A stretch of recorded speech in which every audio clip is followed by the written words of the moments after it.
The Killers, a pitch-black comedy that doesn't pull any punches. We're talking satire with a capital S, where all the ugly, uncomfortable truths about human nature and society are dragged out into the spotlight and amplified to the max. Each episode is its own standalone story, but they're all connected by one common thread: assassins.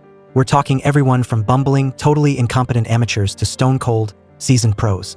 So, let's jump into the first story, which kicks off in a seemingly ordinary bar. We see a female bartender with these seriously enigmatic eyes. She casually pricks her fingertip with something sharp, letting a single drop of blood fall into a drink. She slides the cocktail over to a young woman, who, completely unaware, downs the whole thing. A few seconds later, the woman's throat feels like sandpaper, but then she's overcome with this intense feeling of pleasure. The guy she's with gives a subtle smirk, his thumb going up in what looks like a sign of approval. A split second later, the bartender whips out a knife and slashes his throat wide open. Blood is gushing everywhere, and without missing a beat, she grabs a glass and starts collecting the blood, just like you'd collect chicken blood for cooking. So, who is this bartender? And what the heck is really going on in this bar? Let's rewind a few hours. His name is Yoon Cheol, and he's a professional hitman. During a hit, he majorly screws up the job. His boss immediately orders one of his goons, a guy named Do Suk, to take care of Yoon Cheol. Yoon Cheol knows he's out of options, so he pretends to beg for his life, hoping to get a chance to escape. But before he can get too far, Do Suk stabs him in the back. Yoon Cheol somehow manages to get away with the knife still sticking out of him. He stumbles through dark alleys and eventually spots a bar called Moonlit Night. Before he can even make it inside, he collapses on the steps. When he wakes up, Yoon Cheol finds himself lying inside the bar, and the knife is still lodged in his back. He asks where he is, but the bartender just gives him this mysterious smile. In the bathroom, Yoon Cheol notices a weird bite mark on his neck. Back at the bar, the bartender offers Yoon Cheol a blood-red cocktail, inviting him to try it. He's suspicious and initially refuses, but then he notices that the bartender has the exact same bite mark on her neck. She asks Yoon Cheol if he's not feeling any discomfort. Confused, he glances in the mirror and freaks out when he sees the knife sticking out of his back. The bartender calmly walks over and pulls the knife out. But here's the thing: Yoon Cheol doesn't feel any pain, like she just pulled out a splinter. Meanwhile, Do Suk's thugs have tracked Yoon Cheol to the bar. The bartender is wiping up the blood on the floor, muttering to herself that this is the first time she's ever wanted to save someone. Yoon Cheol tries to ask her what's going on, but just then, a director and a young actress walk into the bar. The young actress heads to the restroom, and the sleazy director asks the bartender to whip him up a cocktail something sweet, easy to drink, but with a real kick. The bartender, knowing exactly what he's after, just gives him a knowing smirk. When the actress comes back, the director, smooth-talking as ever, tells her you need to learn how to drink, because drinking makes you look smarter and more attractive. The bartender hears all this, then turns to mix the drinks. She subtly pricks her finger, letting the blood drip into the glass, and then everything plays out just like the scene at the start of the episode. After taking care of the director, she divides the blood into 2 glasses, one for herself, one for Yoon Cheol. She sips it like she's tasting fine wine, and casually remarks, "Middle-aged man's blood has a mature flavor. How appetizing." As her glass empties, her 2 canine teeth grow longer, sharper, and menacing. Yoon Cheol suddenly realizes she's a vampire. He asks why not just bite directly. She laughs and says, "What is this, the Dark Ages? We pour it into a glass now, for elegance." She reveals that to survive, he needs fresh blood. It turns out that she was the one who revived Yoon Cheol by biting his neck earlier. He takes a sip of the blood, and immediately a surge of energy explodes in his body. His veins bulge, his eyes turn blood red, and even Ahem, down there, is feeling particularly energized. In his hand, a glass shatters into pieces with just a slight squeeze. The young actress, after drinking the bartender's blood, also transforms into a vampire, mindlessly dancing to the music. Just then, the door bursts open, and Do Suk and his 4 goons barge in. They find a dead body and a girl dancing like a lunatic. Before they can react, Yoon Cheol, now with the incredible strength of a vampire, takes them all down in the blink of an eye. The episode ends with a shot of Yoon Cheol biting into Do Suk's neck. If you noticed, before Yoon Cheol became a vampire, the show was in black and white, but after the bartender bit him, color flooded back in. This isn't just a visual effect. It's a metaphor for his transformation, from a weakling to a powerhouse. The 3 seemingly separate plot points at the beginning of the episode shed light on the dark corners of society. The scene where the director pressures the actress to drink exposes the issue of abuse of power. The image of the vampire drinking blood from a glass instead of biting directly is a metaphor for those who suck the life out of others, but do it under the guise of civility. And Yoon Cheol, a pawn turned into a monster, reflects the brutal rules of the underworld. The episode opens not just with blood and knives, but with a mirror held up to corruption and the monsters hiding in human skin. Alright, let's dive into this next episode, which starts with a striking woman, ice in her eyes, walking into the office of an assassin organization. In her hand, she's carrying a bag containing 300 million won, which is the down payment to have a certain man in a photograph taken out. She calls him Lee, a beast in human clothing. She promises another 300 million once the job is done, bringing the total to a cool 600 million won. But even before the plan gets off the ground, that money starts getting nibbled at as it trickles down the chain of command like a cake getting smaller with each slice. The silver-haired boss takes the hit, then hands it down to his underling, a middle-aged guy with glasses.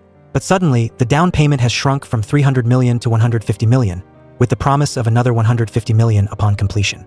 The glasses-wearing guy then pushes the job down to a muscle-bound gangster, and now the sum has dwindled to a measly 30 million won.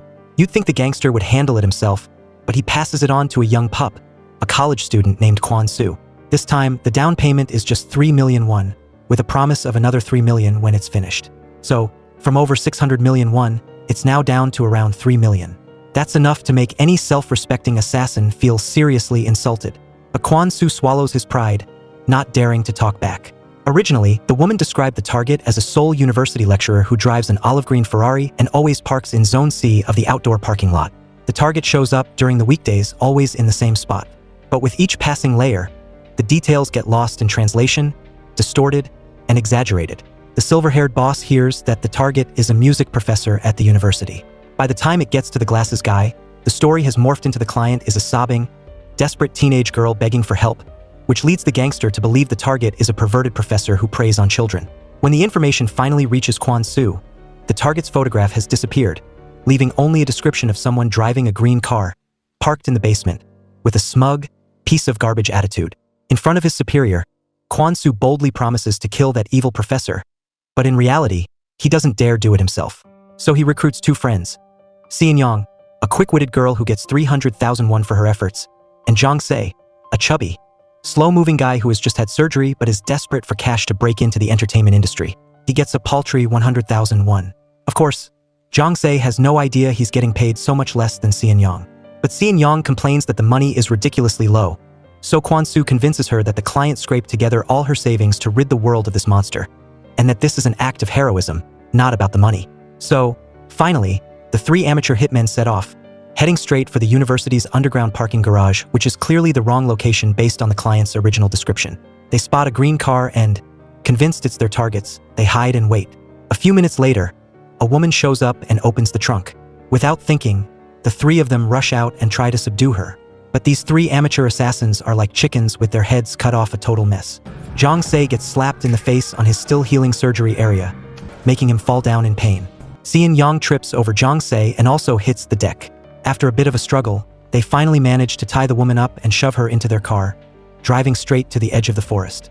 Out there in the woods, each of the three guys grabs a knife and approaches the woman, ready to end things. Suddenly, the woman's phone rings. It's her mother calling.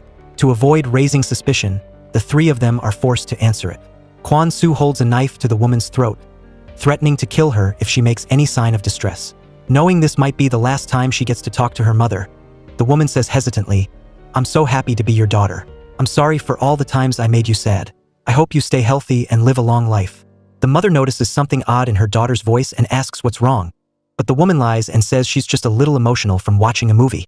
Standing nearby, hearing the woman's last words to her mother, the three assassins start to have a change of heart. After she hangs up, the woman says that she doesn't resent them at all and even thanks them for helping her reunite with her daughter in the afterlife.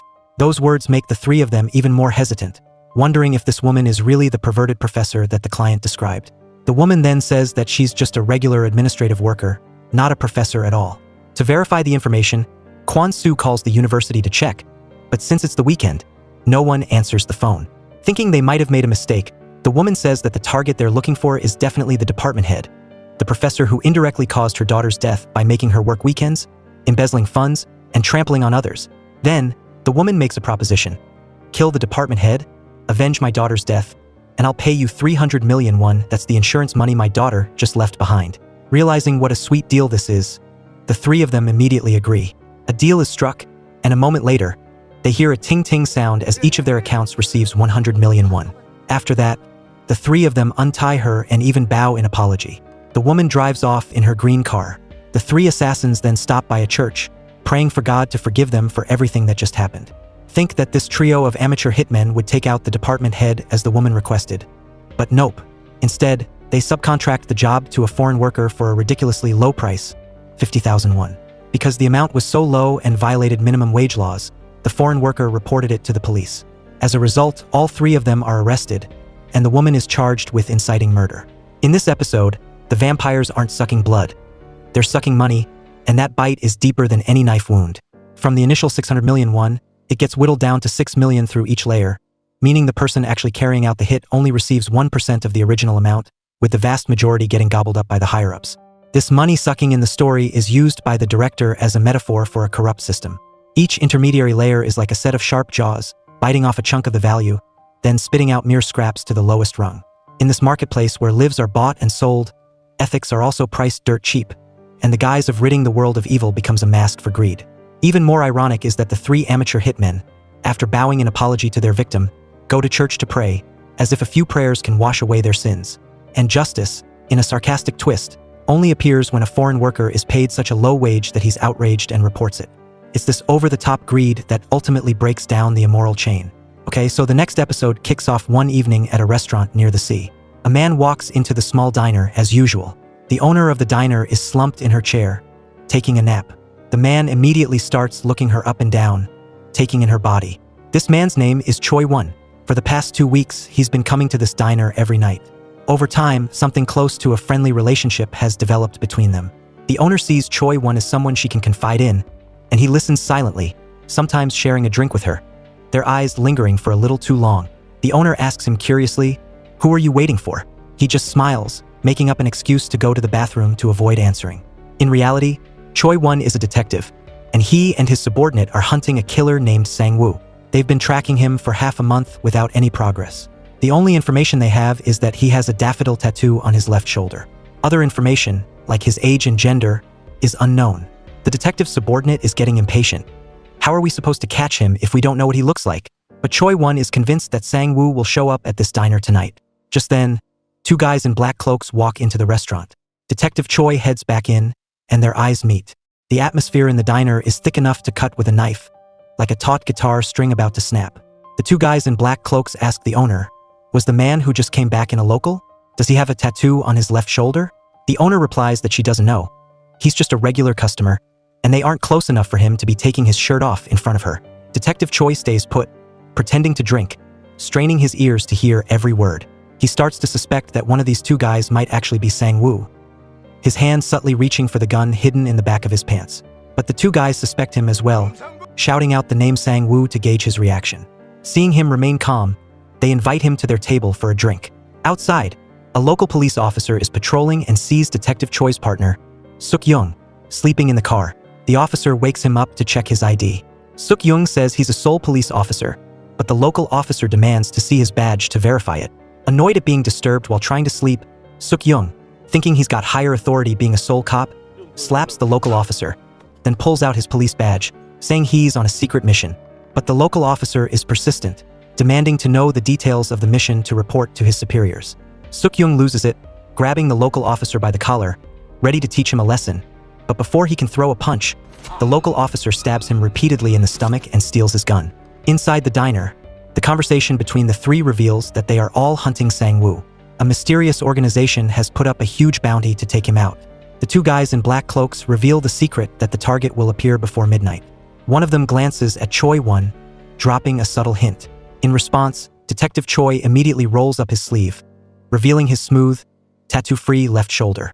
As the clock strikes 12, the diner door suddenly opens, and the local police officer walks in with the cold, ruthless gaze of a killer. The owner, sensing that something bad is about to happen, quickly hides in the kitchen. Right after that, the diner's landline rings, and the person on the other end asks her to hand the phone to one of the two guys in black cloaks. After listening, he immediately orders the owner to lock the door. As soon as the door is closed, all four of them pull out their guns, pointing them at each other. Detective Choi suspects that the local police officer is the killer, because someone of his rank wouldn't normally be allowed to carry a gun on patrol. The two guys in black cloaks agree, pointing their guns at the local police officer. But then, the local police officer takes off his shirt, his left shoulder completely clean with no tattoo. All three of them are stunned. If none of them have the tattoo, then there's only one person left, the owner of the diner. She's the killer Sang-woo. Finding that she can't hide her identity any longer, the diner owner immediately flips the main power switch and topples over a bookshelf. The four men fire relentlessly at her, thinking they've taken down their target. One of the guys in black cloaks steps forward to check, but the diner owner ambushes him in the darkness with a crowbar. She takes them down one by one with just a hairpin. A moment later, just as Detective Choi manages to subdue her, the local police officer suddenly lunges at him from behind, wanting to claim the bounty for himself. Taking advantage of the opportunity, the diner owner fights back and takes down the greedy local police officer. At this point, even though she's taken a lot of damage, the diner owner is still standing. She points a gun at Detective Choi, saying, "Actually, I really liked you." Then a gunshot rings out, and Detective Choi falls to the ground, his life ending. Outside, Detective Choi's partner, after being stabbed multiple times by the local police officer, is still alive. He crawls along, wounded and bleeding, and bumps into the feet of the diner owner.